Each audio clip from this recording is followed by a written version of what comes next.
sarili sa presensya ng Diyos, sa mga Katoliko, sa ngalan ng Ama, ng Anak, ng Espiritu Santo. Amen.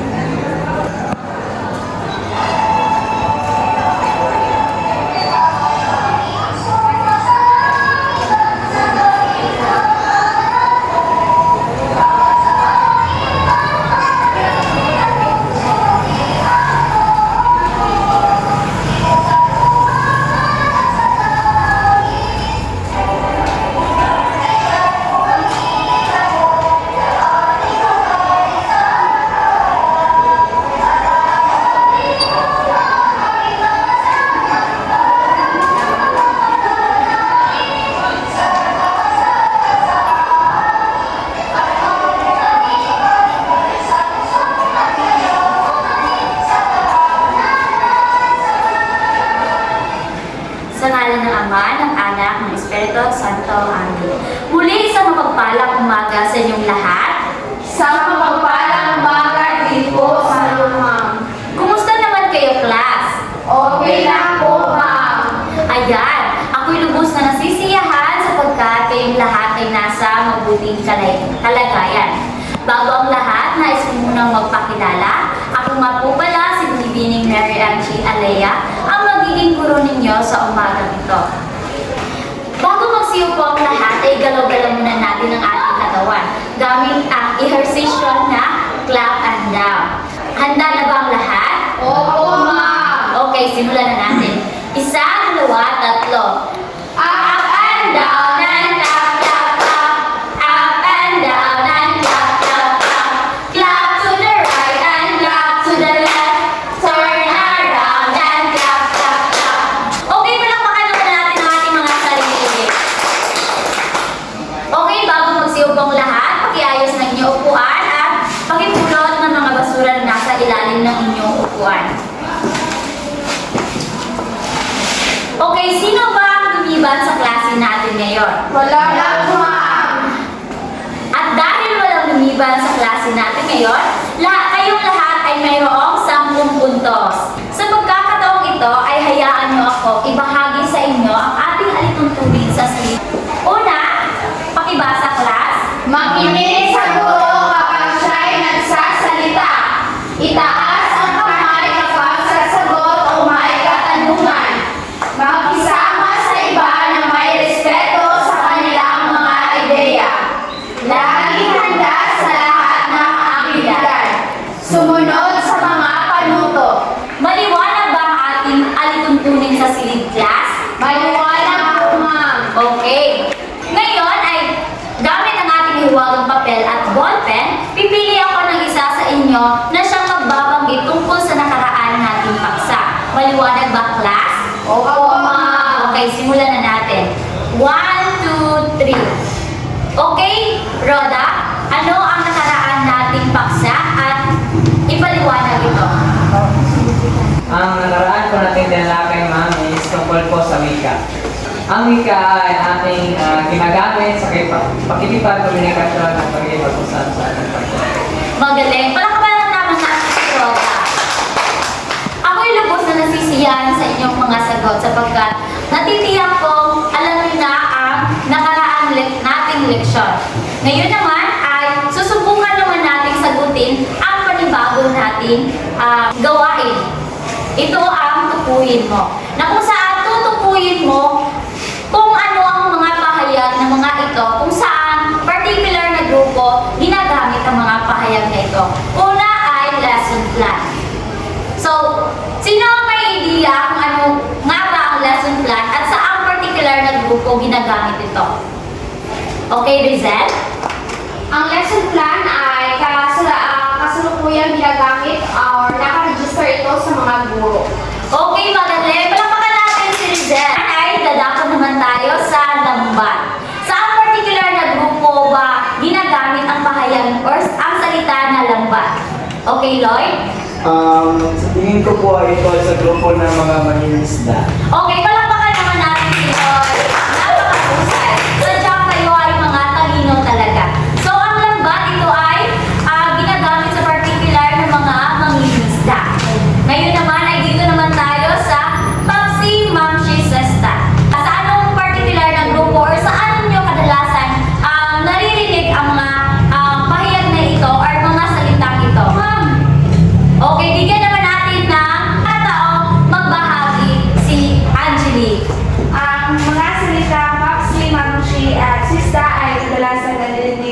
sa loob ng bahay kung saan ginagamit ng pamilya. Okay, palakpakan naman natin si Angie. Okay, ang Pepsi Manchester, ito ay kadalasan ginagamit sa ating bahay na kung saan ito ang mga katawagan, halimbawa na lamang ng Pepsi na kung saan ito ay tawag or tinatawag natin sa ating ama. At ang mamsya naman ay sa ating ina at ang sista ay sa ating kapatid. Ngayon naman ay i-changes na yan.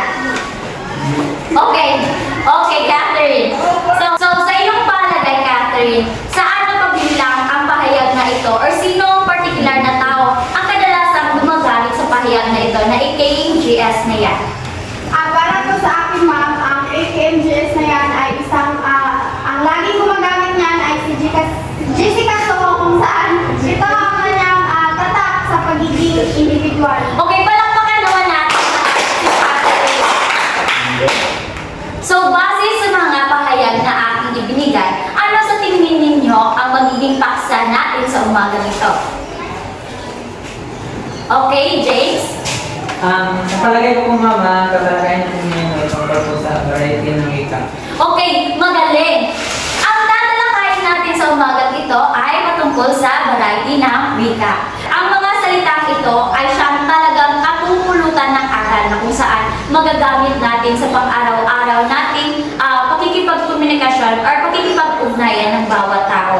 Ang salitang ito ay nakakatulong upang mas maintindihan at maunawaan natin ang variety ng wika. Ngunit bago iyan, ay susubukan naman nating sagutin ang panibagong gawain. Ito ang nawawalang letra. Okay, narito ang inyong panuto.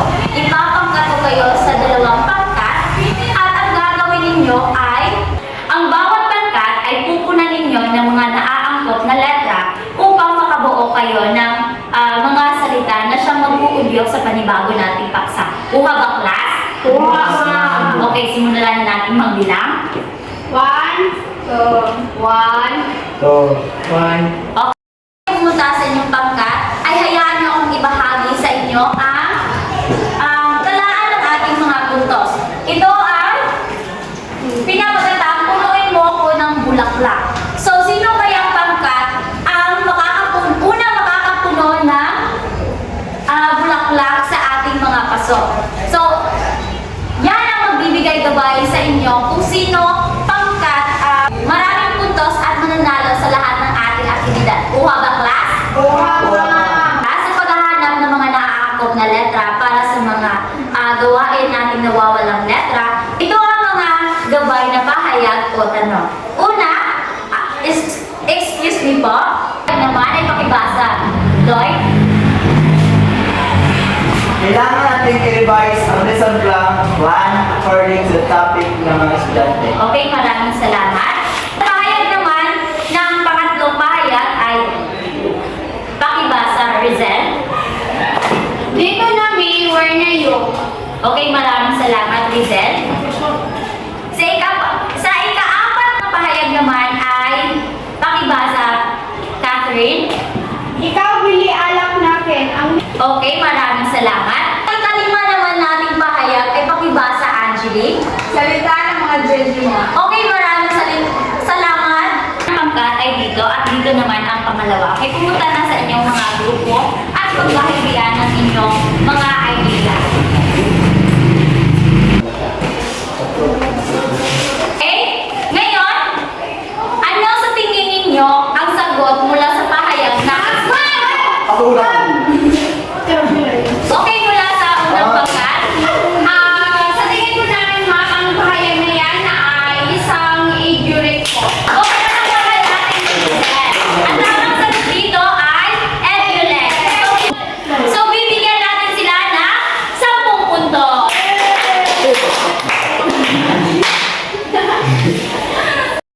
Ngayon naman ay sa pangalawang pahayag naman tayo. Ano kaya sa tingin ninyo ang salitang mabubuo mula sa kailangan natin i-revise ang lesson plan according sa topic ng mga estudyante? Okay, ang unang nagtaas ng kamay ay si James. Okay, ano sa tingin mo ang sagot? Ganito po ang sagot ay very good. Okay, palakpakan naman natin si James. Ang tamang sagot dyan ay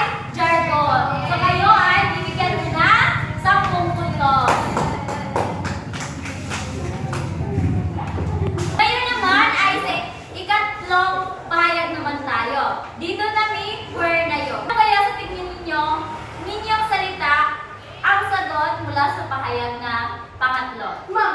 Okay, bigyan natin ng tsansa ang pangkat-dalawa. Okay, Lloyd, ano kaya sa tingin mo ang sagot? Sa tingin ko ma'am ay sa tingin ko ma'am ay susulik po ma'am. Okay, palakpakan natin si Lloyd.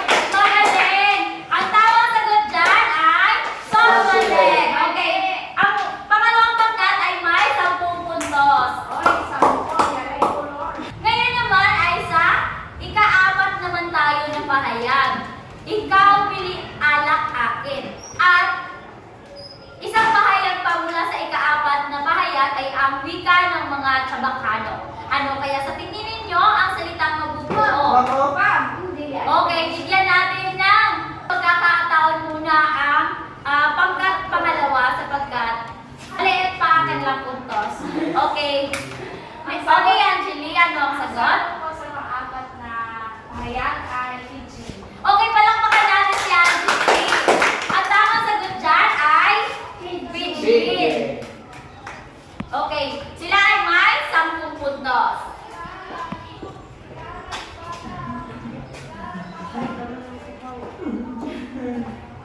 May isa ikalalma naman tayong pahayag na salita ng mga Jejimon. Ano kaya sa tingin ninyo ang sagot sa pahayag na ito? Okay? Okay, bigyan natin ng pagkakataon si Catherine. Ano ang sagot sa pahayag na ito? Sa pahayag na yan, ma'am, yan po ay register. Okay, palakpakan natin si Catherine. So, ang tamang sagot dyan ay register. So, may 10 puntos sila. So, base sa ating gawain ngayong class, ano ang masasabi ninyo sa gawain na ating ginawa? Ma'am? Okay, Lloyd? Ang masasabi ko lang po dito sa ating activity ay napaka-engaging po ma'am kasi nag-enjoy talaga ako ma'am. Yan lang po. Okay, palakpakan natin si Lloyd. Okay, paano ninyo napunan ang mga nawawalang letra sa kahon? Ma'am, Okay, Catherine? napunan po namin ang mga nawawalang letra sa kahon sa pamamagitan po ng paghalo-halo ng aming mga ideya at opinion po, ma'am. Okay, bigyan natin ng 5 bagsak si Catherine. 1, 2, 3, 4, 5. So, sa anong paraan ninyo nalagpasan ng mga balakid sa pagsagot ng mga nawawalang letra? Okay, Angelique? Nalagpasan namin ang mga balangkit sa Ang sagot? pagsagot, kanina sa pamamagitan ng paulit-ulit na pagbasa at pagtitindi sa bawat buhay. Okay, palakpakan natin si Angelique. Ang umagang ito ay may hinihanda ako hinggil sa paksa natin na variety ng wika. Ngunit bago ang lahat ay nais ko munang basahin ninyo ang layunin ng ating paksa. Makilala at makuhaan ang mauri ng variety ng wika. Napapahalagahan at ginagalang ang variety ng wika bilang bahagi ng kultura at identidad ng bawat grupo. Napapalakas sa kakayahan pasasunda sa paggamit ng iba't ibang variety ng wika sa pamamagitan ng role play. Okay, base sa ating layunin ngayon, class, makakamit ba natin ang ating layunin? Yes! Yes, Opo, ma'am. ma'am. Opo, ma'am. Okay, makakamit natin ang ating layunin sa pamamagitan ng ating silid alituntunin. Kung kayo ay susunod sa ating mga alituntunin. Kuha ba, class? Okay. Ngayon, class, ay dadako naman tayo sa panibago nating paksa. Ito ang variety ng wika. So, may idea ba kayo kung ano ang variety ng wika? Lloyd, ano sa palagay mo ang variety ng wika? Tingin ko po ma'am ay ang variety ng wika, ito po yung mga uri ng wika na nauuri sa mga uri po. Okay, palakpakan natin si Lloyd. Maraming salamat, Lloyd. So, variety ng wika, ito ang mga iba't ibang uri ng wika or anyo ng wika na ginagamit ng bawat tao. Ang variety ng wika ay may siyam na uri ng wika. Ito ang edulect, dialect, ethnolect, ecolect, sociolect, as registered. Ay Creole. Okay. So, una, ang EduLec. So, maaari mo bang basahin, Catherine? EduLec. Bawat individual ay may sariling estilo ng pamamahayag at pananalita na naiiba sa bawat isa, gaya ng pagkakaroon ng personal na paggamit ng wika na nagsisilbing simbolismo o tatak ng kanilang pagkatao. Ito ay mga salitang namumukod-tangi at unique. Okay, maraming salamat. So, ang EduLec, ito ay ang salitang nagiging tatak ng isang tao na kung saan masasabi na natin kung sino ang taong nagsasalita nun kung tayo ay magkakarinig ng pahayag na mula sa kanya. Ito naman ay mga halimbawa ng EduLec.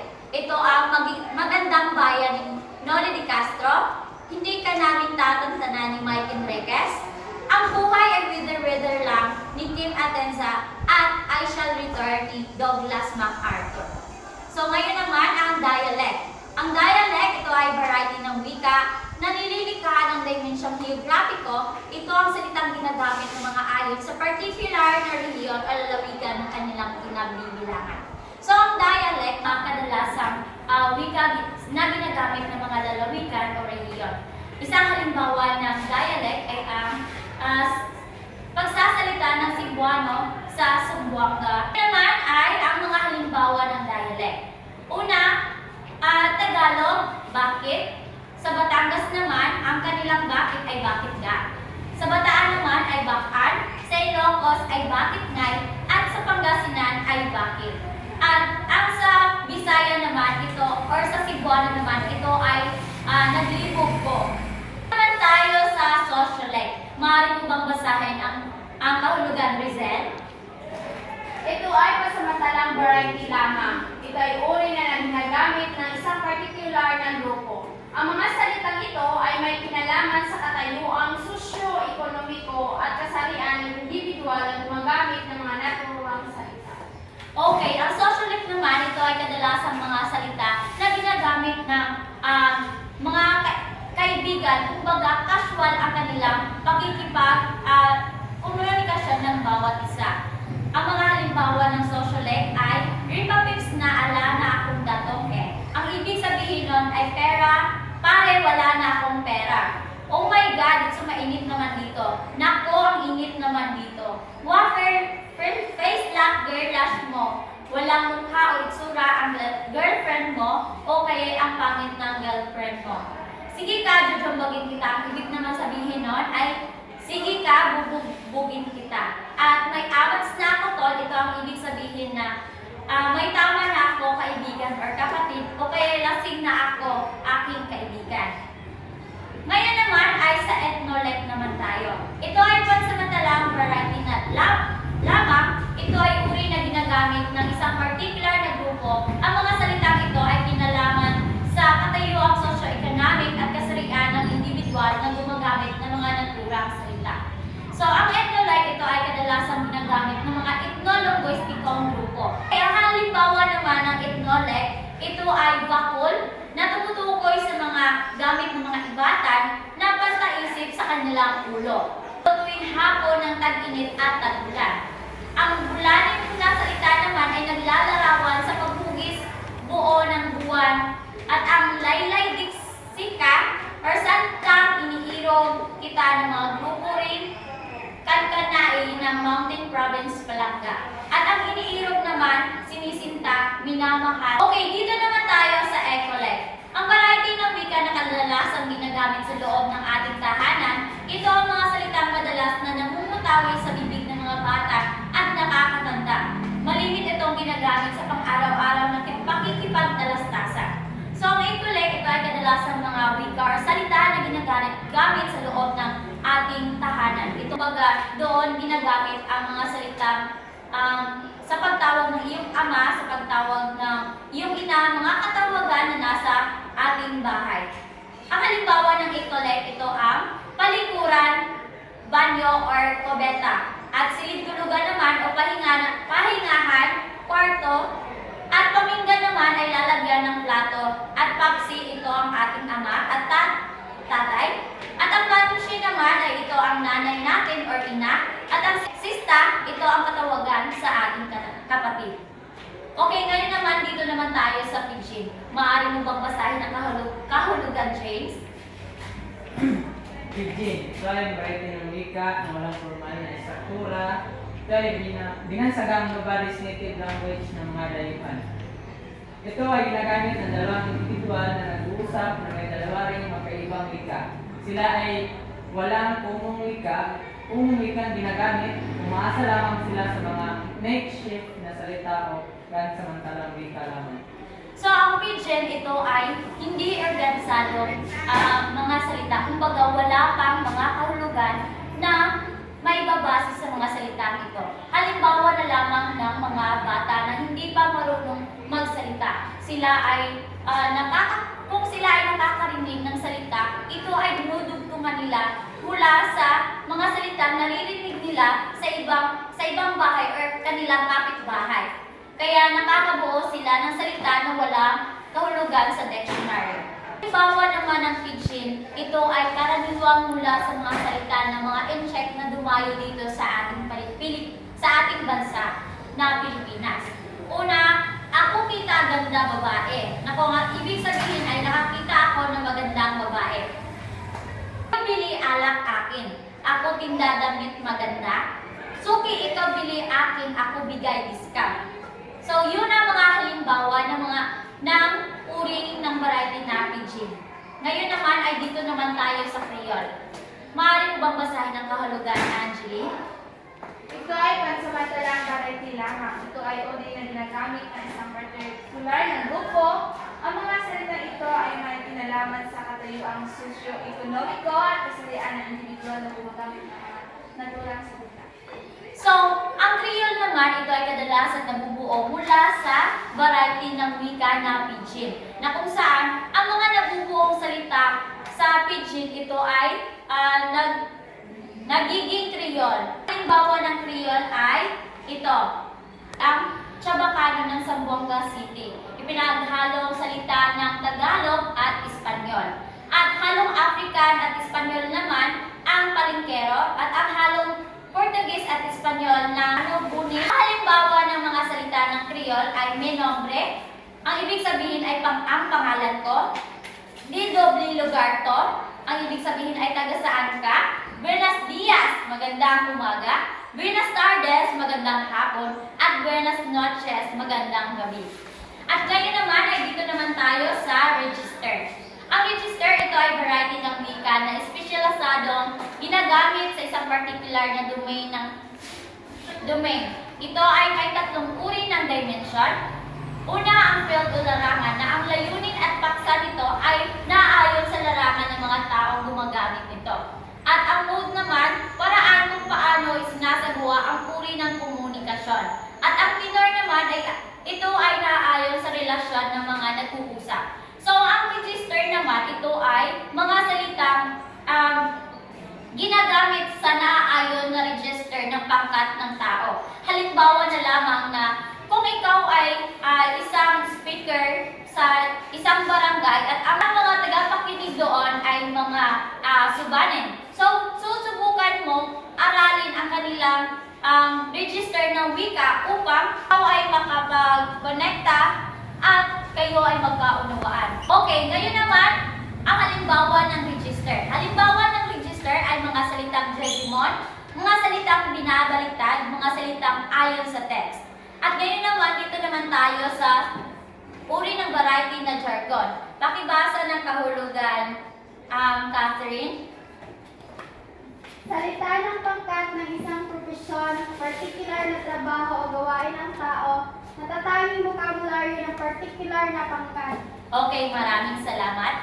Ang uri ng variety ng jargon naman, ito ay kadalasang ginagamit ng tao na naaayon sa kanilang trabaho o profesyon. Halimbawa na lamang ng mga guro. Ang kanilang ginagamit na mga salita ay naaayon sa kanilang trabaho na kung saan sa kanilang pagtuturo. Kadalasan nilang ginagamit ang lesson plan, daily lesson plan, at report card. Sa mga abogado naman ay kadalasan ginagamit nila ay ang mga hatol, order in the court, at mga artikulo na nagbabatay sa kanilang mga kaso. Ang mga halimbawa ng jargon ay, ang mga abogado ay makikilala sa mga jargon na tulad ng exhibit, appeal, complainant at iba pa.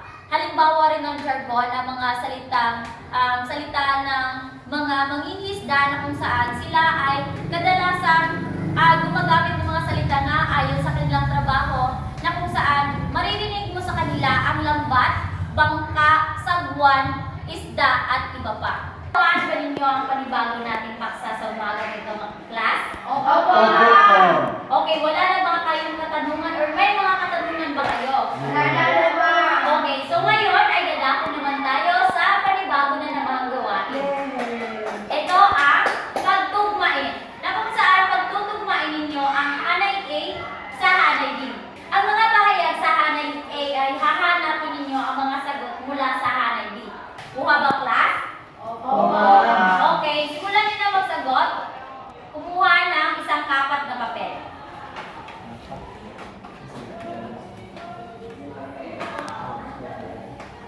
Okay. Tapos na ba ang lahat? Klase, pagpalit ninyo ang inyong mga papel sa inyong mga katabi. Ang mga sagot, Edulect. Pangalawa, Dialect. Pangatlo, Sociolect. Pang-apat, Ecolect. At 5, PJ. So, sino ang mga nakakuha na perfect score? Okay. Pakipasa rin yung mga papel. Yun naman, nagdadako naman tayo sa panibago nating gawain. Ngunit bago iyan ay bumalik muna kayo sa inyong pangkat na walang ingay. Class, narito ang inyong panuto. Mula sa variety ng wika, pumili ng isang uri at gumawa ng isang roleplay. Kuha ba niyo ang panuto, class? Okay, para sa pagbuo ninyo ng roleplay, ay narito ang ating mga pamantayan. Una, kaangkupan ng roleplays sa uri ng variety na inyong napili. Ito ay may 5 puntos. Pangalawa, kooperasyon ng bawat membro, may 5 puntos. Pagkamalikhain, ito ay may 5 puntos. Kabuuan, ito ay may 15 puntos. Kuha ba, class? Okay, sige, gumawa na kayo ng inyong roleplay o tula ng inyong mga pagkat.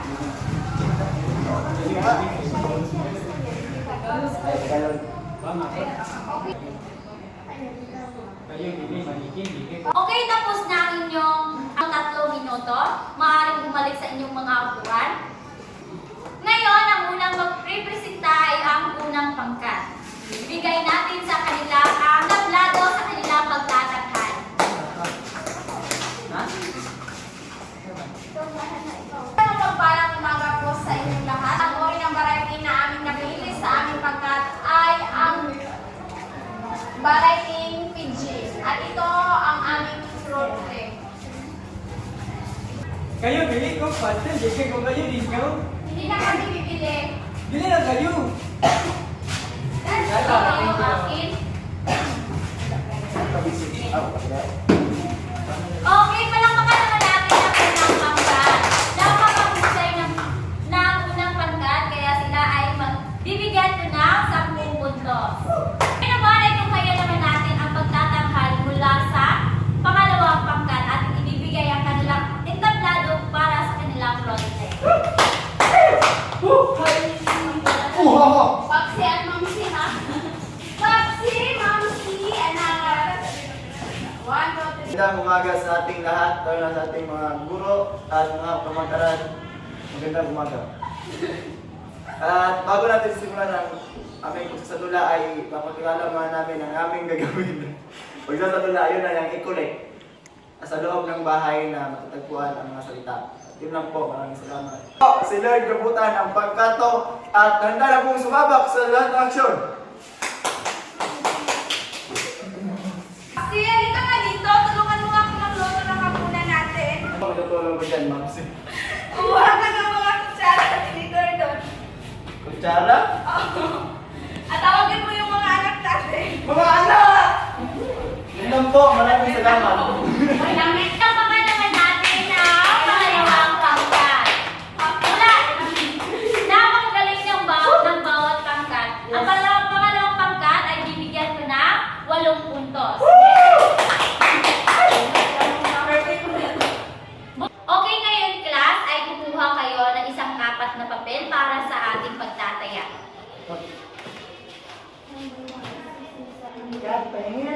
Okay, narito ang panuto. Ang titik na kumakatawan sa tamang sagot sa bawat tanong. Una, ano ang tawag sa variety ng wika na nagmumula sa particular na profesyon o larangan ng trabaho? A. Sociolect, B. Ethnolect, C. Jargon, D. Dialect.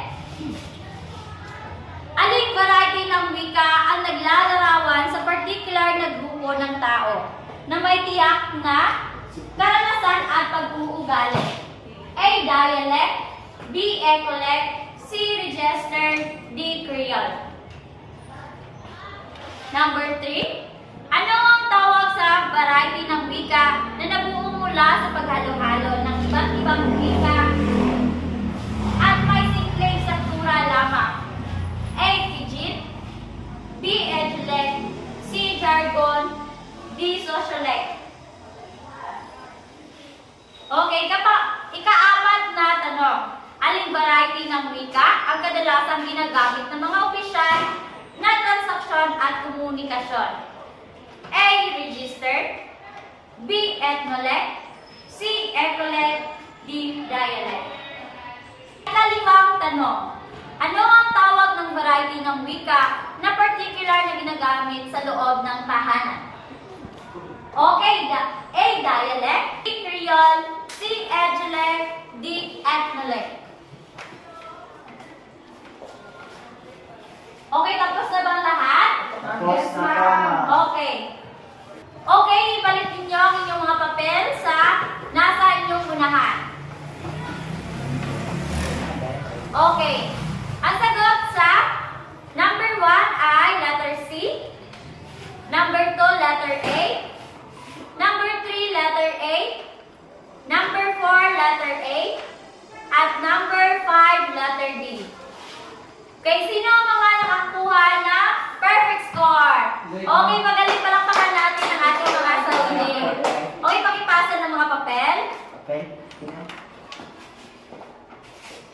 Para sa inyong takdang aralin na ipapasa sa susunod nating pagkikita, ito ay magsaliksik kayo ng maaga patungkol sa uri ng register. Ito ay pag-aralan ninyo dahil sa susunod nating pagkikita ay magkakaroon tayo ng oral recitation.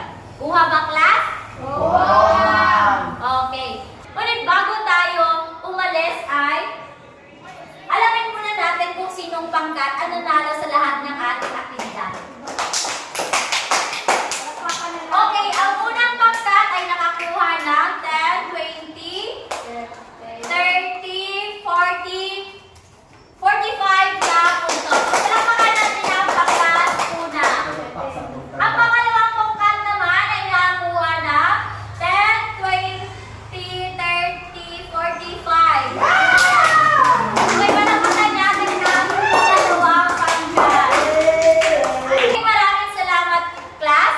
Sana may natutunan kayo sa panibago nating paksa na ititlakay kanina. At yun lamang, class. Paalam! Paalam na po.